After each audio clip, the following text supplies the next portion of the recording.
नमस्कार दोस्तों, कैसे हैं आप लोग। उम्मीद करता हूँ आप सब अच्छे होंगे। तो जो हमारी सीरीज चल रही है 5 मोस्ट इम्पॉर्टेंट क्वेश्चन साइंस के क्लास 10th के, जो कि 2024 में जो हमारा एग्ज़ाम होने वाला है ना बोर्ड का, उसके लिए मोस्ट इम्पॉर्टेंट क्वेश्चन होने वाले हैं। ठीक है, तो ये जो हमारी सीरीज़ है इसमें हम डेली 5 क्वेश्चंस को कवर करते हैं। डेली 5 क्वेश्चंस या फिर कुछ ऐसा इंपॉर्टेंट कवर करते हैं जिससे साइंस में बोर्ड में आपको बहुत ज़्यादा मदद मिले। तो बेसिकली ये वीडियो 10 से 15 मिनट की होती है।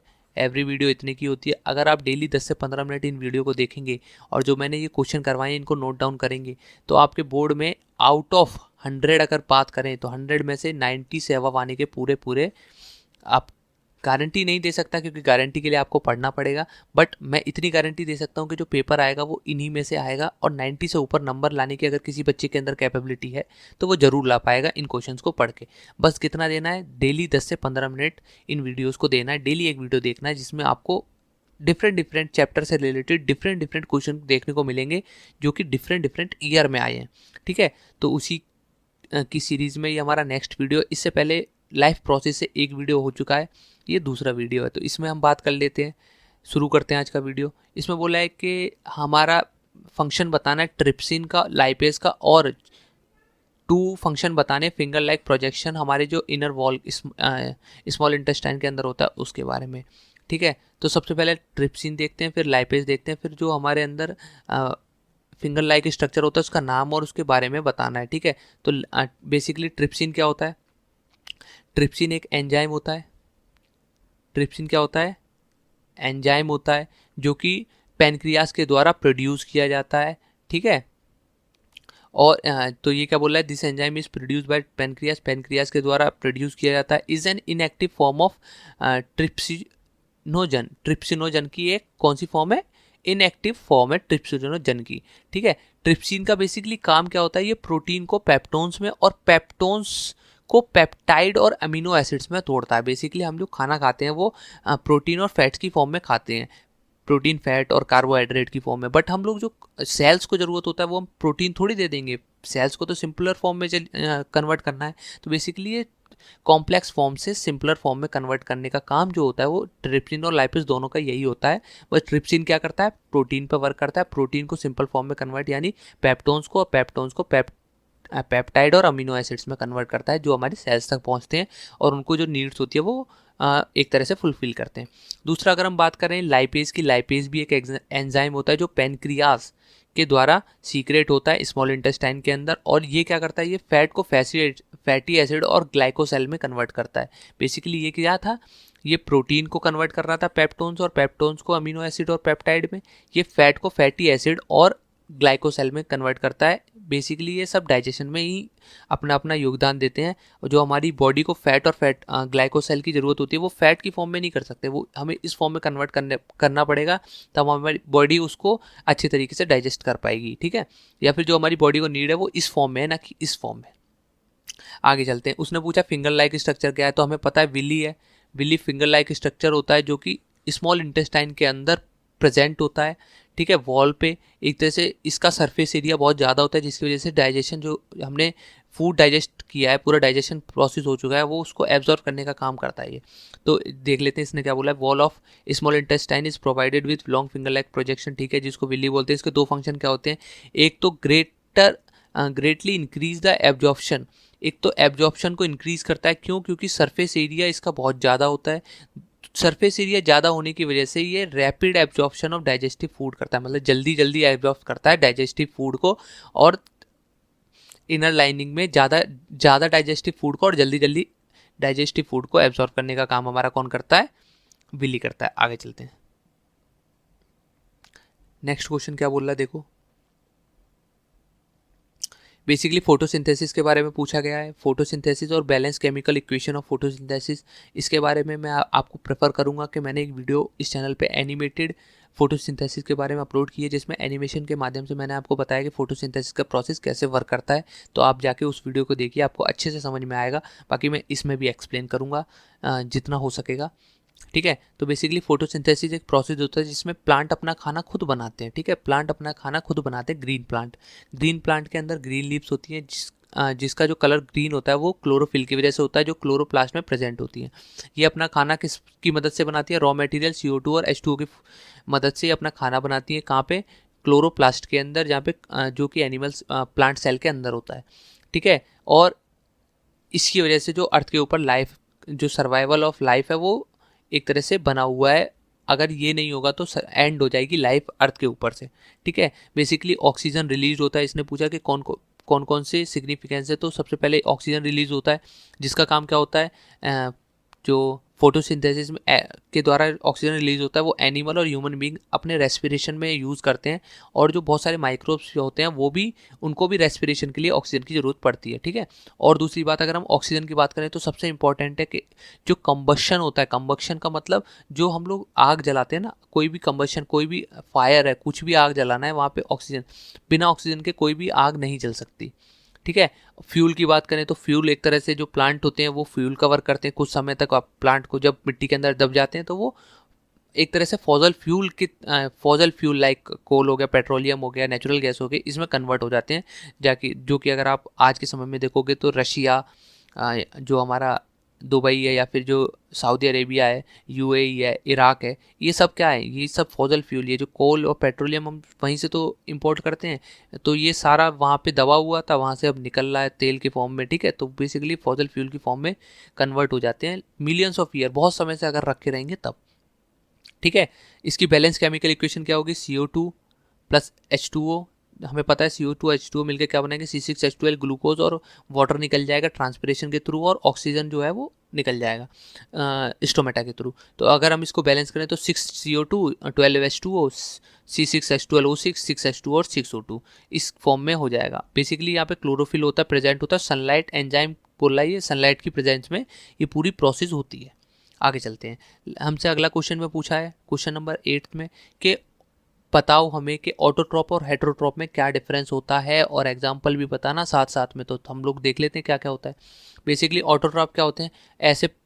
ऐसे ऑर्गेनिज्म, ऐसे लिविंग थिंग्स जो अपना खाना खुद बनाते हैं किसी भी सिंपल इनऑर्गेनिक सब्सटेंस की हेल्प से, जैसे CO2 और H2 और वाटर की फॉर्म में H2O होगा यहाँ पे, ठीक है, H2O की हेल्प से, उसको हम लोग बोलते हैं ऑटोट्रॉप्स। हेटरोट्रॉप क्या होते हैं? जो अपना खाना खुद नहीं बना पाते किसी भी इनऑर्गेनिक सोर्स के थ्रू, ये कंप्लीटली डिपेंडेंट होते हैं किस पे? ऑटोट्रॉप्स पे, ठीक है, अपने खाने के लिए, ठीक है। जो हमें खाना चाहिए वो नहीं बना पाते। अब ऐसा नहीं है आप बोल दोगे रसोई में जाके हम दाल चावल तो बनाते हैं, वो यहाँ पे यूज़फुल नहीं है, ठीक है।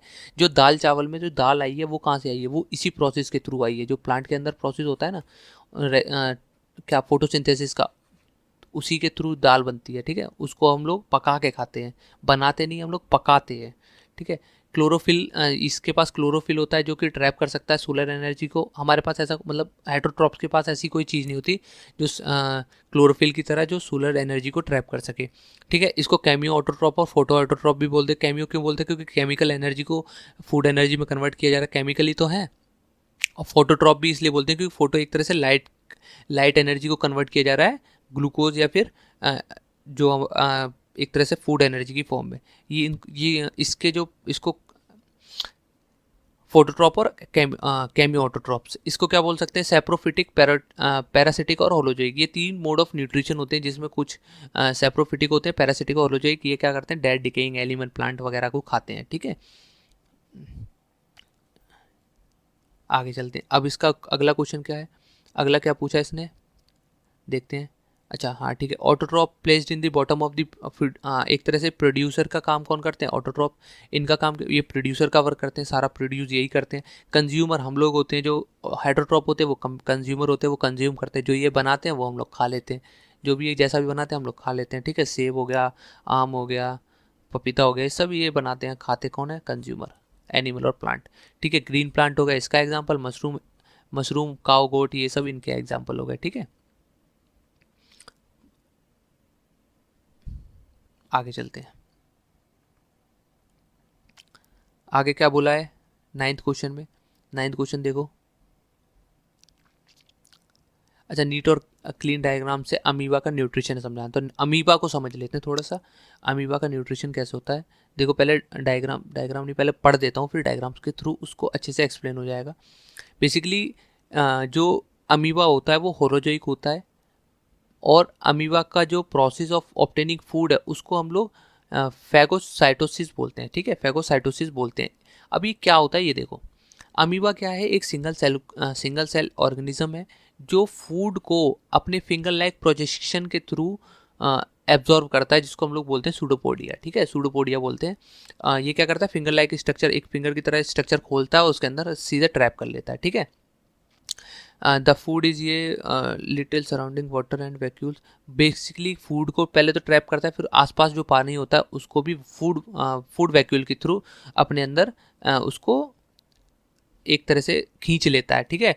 और the food digested inside the vacuole by digestive enzyme, और इसके अंदर डाइजेस्टिव एंजाइम होते हैं जो इस फूड को, जो इसने डाइजेस्ट किया, जो इसने लिया, उसको डाइजेशन में हेल्प करते हैं, ठीक है।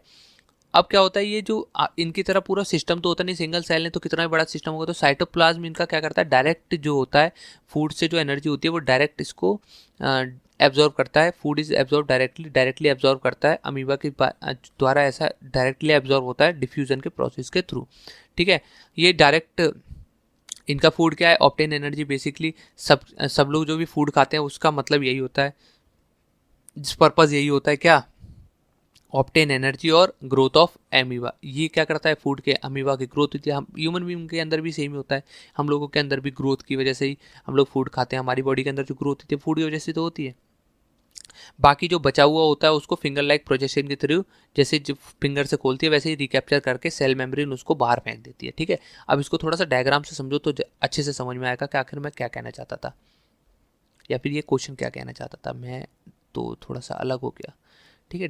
डायग्रामेट्रिकली समझें तो क्या होता है, देखो बेसिकली ये अमीबा है, अमीबा के अंदर ये फिंगर लाइक प्रोजेक्शन ऐसे करके खोलता है, फूड वैक्यूल को लेता है, अंदर ले जाता है, ठीक है। फूड वैक्यूल अंदर आ गया, एक पूरा गोला सा बन गया, ठीक है। सूडोपोडिया, इसको सूडोपोडिया बोलते हैं, इसको फूड बोलते हैं। ये अमीबा है ही, ये इसके अंदर न्यूक्लियस है जो पावर सोर्स है, पावर हाउस है। इसको बोलते हैं इंजेक्शन का प्रोसेस, इंजेक्शन मतलब खाने को लेना। फिर क्या करता है, ये फूड वैक्यूल की फॉर्म में एंजाइम एंटर करते हैं फूड वैक्यूल में और इसको डाइजेस्ट करना शुरू कर देते हैं, इसको बोलते हैं डाइजेशन का प्रोसेस, ठीक है। फिर जो डाइजेस्टेड फूड होता है उसको पूरी सब डायरेक्शन में पहुंचा दिया जाता है, ठीक है। इसको बोलते हैं एब्जॉर्प्शन, बेसिकली जो डाइजेस्टेड फूड है उसको एब्जॉर्ब किया जाएगा। अब इसके अंदर पूरा प्रोसेस नहीं होता, जैसे प्लांट के अंदर क्या होता है, वो खाना पत्तियों पे बना पूरे में पहुंचेगा, इसका ऐसा नहीं होता, इसका डायरेक्ट यहीं से पहुंचा दिया जाता है चारों तरफ के, चारों निकलो यहाँ से, ठीक है। फिर उसके बाद क्या होता है, अमीबा, अब इसने खाना खा लिया, अभी अपने आप को ग्रो कर लेता है तुरंत, ठीक है। बाकी जो बचा हुआ ये है फूड बच जाता है, जो थोड़ा बहुत उसको खोलता है अपने हाथ, मतलब अपने शरीर को थोड़ा सा खोलता है और उधर से निकाल देता है अनडाइजेस्टेड फूड को, जो भी बेसिकली एक तरह से जो भी इसका वेस्ट मटेरियल है उसको निकाल देता है। तो जो एब्जॉर्व करता है एनर्जी उसको एब्जॉर्प्शन, और जो ये अपने आप को ग्रोथ करता है उसको एसिमिलेशन, और जो ये खाने को बाहर निकालता है अनडाइजेस्टेड फूड को उसको इजेक्शन। तो ये 5 जो वर्ड है ना, इंजेक्शन, डाइजेशन, एब्जॉर्प्शन, एसिमिलेशन और इजेक्शन, अगर आपके क्वेश्चन आ जाए और आप ये डायग्राम और ये चीज़ें लिखा हो, ठीक है, तो आपको 5 में से 3 नंबर तो मिलेंगे। अगर उसके बारे में थोड़ा सा लिख और दोगे, जैसे ऊपर पॉइंट लिखे थे, तो आपको पूरे 5 में से 5 मिलेंगे, या फिर 6 में से 6 मिलेंगे, ठीक है। नेक्स्ट क्वेश्चन देखते हैं, नेक्स्ट क्वेश्चन में क्या बोल रहा है, 10वां क्वेश्चन है। हाँ, ये वाला क्वेश्चन थोड़ा सा मुझे अच्छा लगा, ये मुझे भी सीखने को मिला, मुझे भी पता नहीं था ये क्या होता है।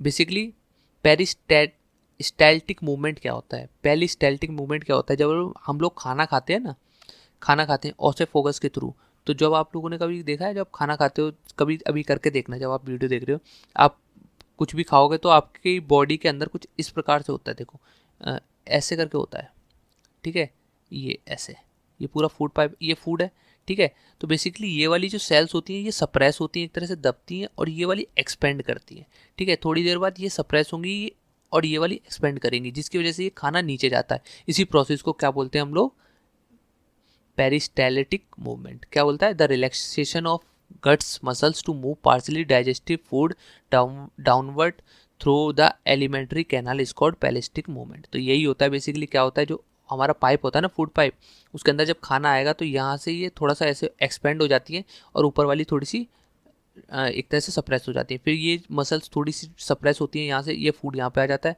यहाँ पे ऐसा बन जाता है, ठीक है। ऐसे करके ये नीचे तक जाता है, इसी को बोलते हैं हम लोग पेरिस्टाल्टिक मूवमेंट। दूसरा इसने बोला है कि जो स्टोमेटा होता है वो रिमेन क्लोज रहता है। डेजर्ट में क्या होता है, डे टाइम में, दिन के समय ये क्लोज रहता है, क्या स्टोमेटा, जब स्टोमेटा क्लोज रहता है तो फोटोसिंथेसिस का प्रोसेस कैसे होता है, तो बेसिकली डेजर्ट टाइम में ये रात में स्टोमेटा खुलता है और रात में कार्बन डाइऑक्साइड को ले लेता है। रात में कार्बन डाइऑक्साइड को लेने के बाद रात में CO कार्बन डाइऑक्साइड को ऑक्सीजन छोड़ देता है बेसिकली। और दूसरी बात इसका ये स्टोर करके रखता है, ठीक है, ये CO2 को स्टोर करके रखता है। स्टोमेटा रिमेन क्लोज्ड, तो ये क्लोज रहता है डे टाइम में भी, दिन के समय बंद रहता है। किसकी वजह से? क्योंकि डेजर्ट में पानी की कमी होती है, धूप ज़्यादा होती है, स्टोमेटा खुलेगा तो जो पानी है वो ट्रांसपिरेशन के थ्रू बाहर निकल जाएगा, बाहर चला जाएगा। उसको रोकने के लिए ये दिन में खोलता ही नहीं है स्टोमेटा के। जब मैं खोलूंगा ही नहीं तो बाहर कैसे जाएगा, जाके दिखाना, तो ये जाता ही नहीं है, ठीक है। और ये स्टोर करता है CO2 को अपनी सेल्स के अंदर, और जब सन की रेज आती हैं तो उससे ये अपना फोटोसिंथेसिस का प्रोसेस करता है दिन के समय में, और उसके बाद एनर्जी चारों तरफ पहुंचा देता है। समझ में आया क्या क्यों होता है? तो बेसिकली स्टोमेटा क्या करता है कि CO2 को स्टोर करता है सेल्स में। दिन में क्यों नहीं खोलता है स्टोमेटा को? क्योंकि स्टोमेटा को अगर दिन में गलती से खोल दिया तो जो पानी है इसके अंदर वो चला जाएगा, पानी चला जाएगा। वैसे ही पानी कम है डेजर्ट में, जब पानी डेजर्ट में वैसे ही पानी कम है, और भी पानी जो थोड़ा बहुत था वो भी चला गया, तो फिर क्या होगा? कुछ नहीं बचेगा इसके पास। खाना कैसे बनाएगा?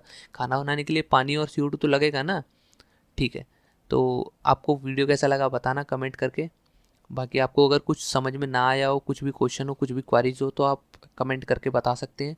बाकी इसका एक और पार्ट आने वाला है जिसमें हम फाइव मोस्ट इंपॉर्टेंट क्वेश्चन इसके आगे के डिस्कस करेंगे, 10 के 11 12 13 14 15, और देखेंगे कि और क्या क्या टॉपिक इसमें बनते हैं। बेसिकली अभी हमने इसमें कुछ भी टॉपिक नहीं किए हैं, जो बेसिक्स टॉपिक्स थे, स्टार्टिंग के टॉपिक थे, अभी हमने वही कवर किए हैं। Digestive system, respiratory system, excretion से रिलेटेड तो अभी हमने क्वेश्चन किए ही नहीं है, ठीक है। तो अगर आपको वीडियो अच्छा लगा तो एक बार लाइक कर देना, अपने दोस्तों के साथ शेयर कर देना, और कमेंट ज़रूर कर देना। धन्यवाद।